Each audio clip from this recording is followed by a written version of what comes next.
Kamu terdampar ribuan mil dari rumah tanpa uang atau harta benda apapun.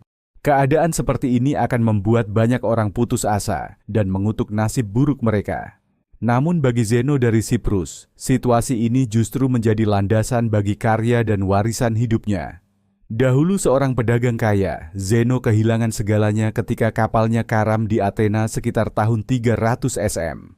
Tidak memiliki banyak pilihan, ia memasuki sebuah toko buku. Tertarik membaca tentang Sokrates, lalu mulai mencari dan belajar dari para filsuf terkenal di kota tersebut.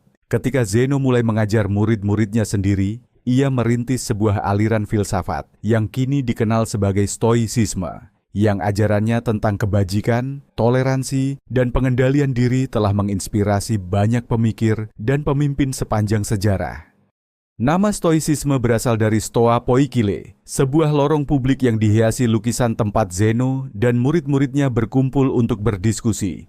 Saat ini, kata stoik sering digunakan untuk menggambarkan seseorang yang tetap tenang di bawah tekanan dan menghindari emosi yang berlebihan.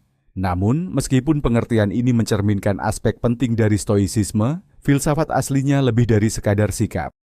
Para stoik percaya bahwa segala sesuatu di dunia ini beroperasi dalam jaringan sebab akibat yang menciptakan struktur rasional alam semesta yang mereka sebut logos. Meskipun kita mungkin tidak selalu bisa mengendalikan peristiwa yang menimpa kita, kita bisa mengendalikan cara kita menghadapinya. Alih-alih membayangkan masyarakat yang ideal, seorang stoik berusaha menghadapi dunia sebagaimana adanya sambil mengejar perbaikan diri melalui 4 kebajikan utama. Pertama, kebijaksanaan praktis, yaitu kemampuan menghadapi situasi yang kompleks secara logis, terinformasi, dan tenang.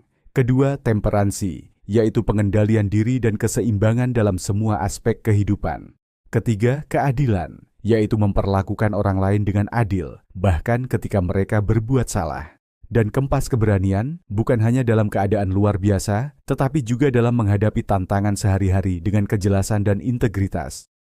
Seneca, salah satu filsuf stoik Romawi yang paling terkenal, pernah menulis, "Terkadang bahkan untuk sekadar bertahan hidup pun adalah sebuah tindakan keberanian." Meskipun stoicisme berfokus pada pengembangan diri, ia bukanlah filosofi yang egois. Pada masa ketika hukum Romawi menganggap budak sebagai properti, Seneca menyerukan perlakuan manusiawi terhadap mereka dan menekankan bahwa semua manusia memiliki martabat yang sama.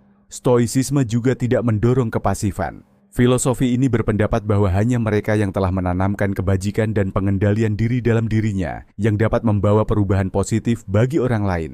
Stoicisme berkembang sebagai aliran filsafat aktif selama beberapa abad di Yunani dan Roma. Sebagai institusi formal, Stoicisme akhirnya memudar, tetapi pengaruhnya bertahan hingga hari ini.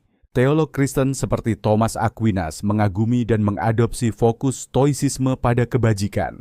Ada pula kesamaan antara konsep stoik ataraksia, ketenangan pikiran, dengan konsep nirwana dalam Buddhisme.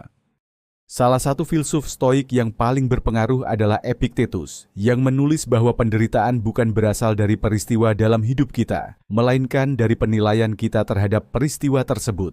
Gagasan ini sangat beresonansi dengan psikologi modern dan gerakan pengembangan diri. Sebagai contoh, terapi perilaku rasional emotif berfokus pada mengubah sikap destruktif yang kita bentuk tentang keadaan hidup kita.